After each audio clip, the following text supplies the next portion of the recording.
Hello, basketball fans, and welcome to the Rats Report. It is time to talk about the Toronto Raptors and how this year's NBA playoffs will impact them and who they take in the NBA draft. So, if you are ready to watch this video, make sure to hit the subscribe button. And with that being said, let's get into today's video. Now, as you guys know, I do like to give out shout outs on my channel, and the shout out for today's video goes out to ARob5718. Thank you so much for supporting this channel through your likes and comments. It is very much appreciated. Now, they say the NBA is a copycat league. Oftentimes, we've seen the entire league replicate what the NBA champions have done. In the case of the Warriors, you saw many teams trying to shoot a lot of threes, have a lot of three-point shooters.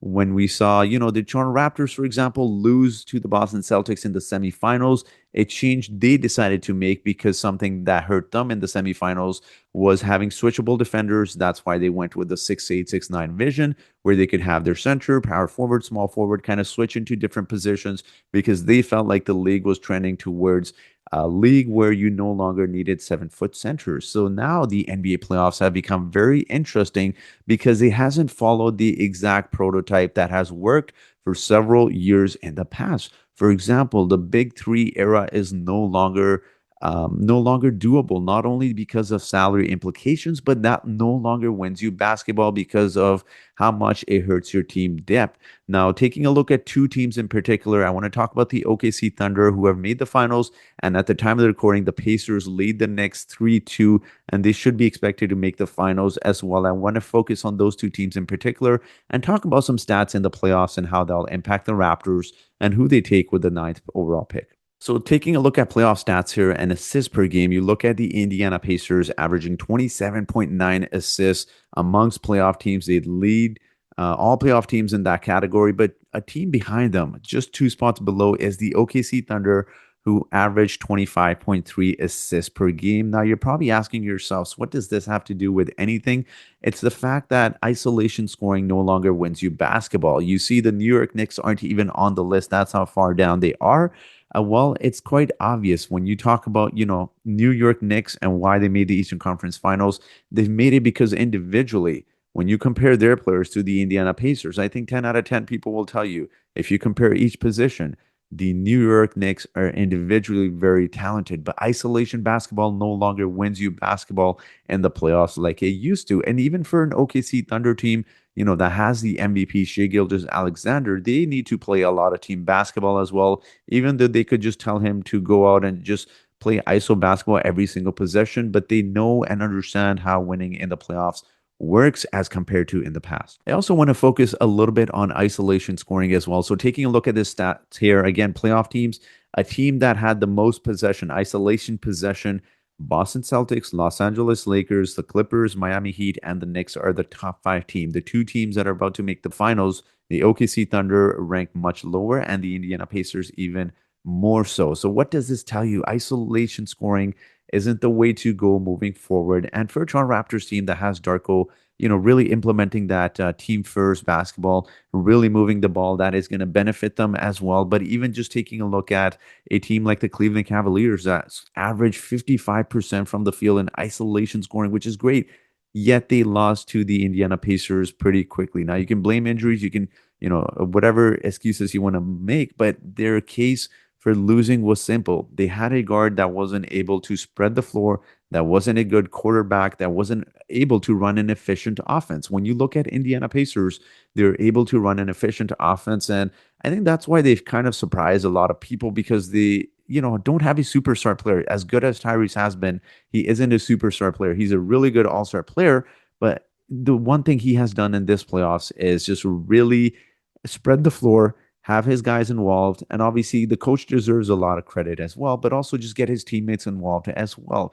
Now, I want to emphasize this because I want to take a look at two players in this year's playoffs. I'm not going to name them, but I want you to tell me who you would have based on these stats here. Now, player A and player B here, again, I'm not going to mention who they are. I'll tell you in just a moment. And I've taken out what position they play, but also what team they play for and how many games, just because I don't want you guys to figure out who these players are. But player A here had an offensive rating these playoffs of 124 and defensive rating of 110, whereas player B had an offensive rating of 116 and defensive rating of 116. Now, just based on these stats here, If I asked you who would you rather have, player A or player B, most people would say player A. Now, taking a look at some of the other stats as well, player A had a negative box plus minus of 0.3, whereas player B had a negative box plus minus of 0.7. So, who are these two players, you may ask?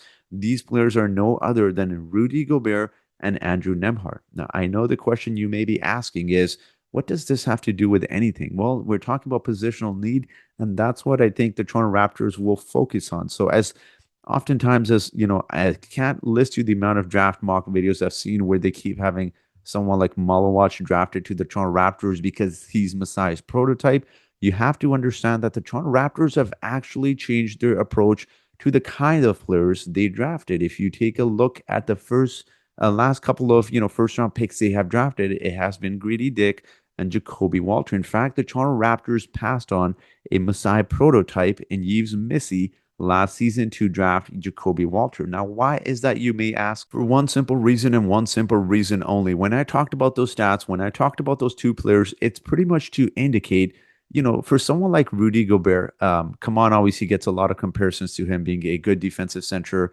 And those kind of, players often anchor your defenses, and they're important. I'm not saying the Toronto Raptors don't need a center, but when it comes to playoff basketball, when it comes to winning in the playoffs in the last 5 minutes of a game, if you had the option, who would you take, Rudy Gobert or Andrew Nemhard? 29 out of 30 times you would take Andrew Nemhard. The one time would be if you are facing Nikola Jokic. That's when someone like Rudy Gobert might be helpful in that case. But overall, the league, the way it has trended and the way the NBA playoffs have trended has been so focused on guard play, and rightfully so. The two teams that are about to be in the finals, OKC Thunder, obviously have an MVP in Shai Gilgeous-Alexander, and even for a team like the Pacers that have Tyrese, but also Andrew Nemhard as well. I think this is severely going to impact who the Raptors take and what position they take. The Toronto Raptors have Scotty Barnes, who's a good passer, but to ask him to run an offense, to be a floor general, is a lot to ask. He's a great passer, but I don't think he's capable of doing that. You need a point guard, you need a shooting guard, and although the Raptors have a lot of guards already, you may question, why would we need another guard? You need someone to be able to break down defenses the way Andrew Nemhard has been, the way Tyrese Halliburton has been, and also just someone that can quarterback your offense and just really run an efficient offense. That's why most people, again, did not have the Indiana Pacers making the finals, but I actually did on my bracket. I had the Indiana Pacers, and one of the reasons was they pushed the Boston Celtics so well last season, and for several games, they did not have Tyrese Halliburton.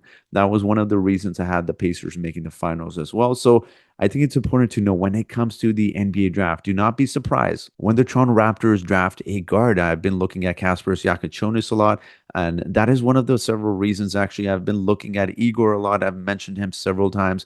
For someone like Igor Demin, he can come in and run an efficient offense. He's a great passer as well. And I think that's why the Raptors may be leaning towards a guard when it comes to the NBA draft. Of course, time will only tell what position they actually take and who will actually be available. But do not be surprised if the Toronto Raptors take a guard yet once again. So these are my thoughts on how the NBA playoffs are going to impact the Toronto Raptors. And again, obviously talking about the two teams in OKC and the Pacers, if you are to model your roster after one team, it's obviously going to be the Indiana Pacers, just given how challenging it is to have an MVP level playoff Shai Gilgeous-Alexander, but also so many good defenders around him as well. I think it's more doable to have an offensive team running like the Pacers, and then having good individual defenders at guard play, of course, at different positions as well. So that's how I think the playoffs have really impacted. And I'm sure Bobby Webster and Masai have seen this years in advance, which is why they're drafting a lot more guards than they previously have been. So, what are your thoughts on this? Let me know your thoughts in the comment section below. And as always, I do have a trivia question for you today. And the trivia question for today is, who was the last player the Raptors drafted with the ninth pick in the NBA draft? Was it A. DeMar DeRozan? Was it B. Terrence Ross? Was it C. Jonas Valanciunas? Or was it D. Jakob Poeltl? So whoever answers this trivia question correctly first in the comment section gets a shout out in my next video. So that will be it for today's video. Thank you so much for watching, and I hope you guys have yourselves a great day.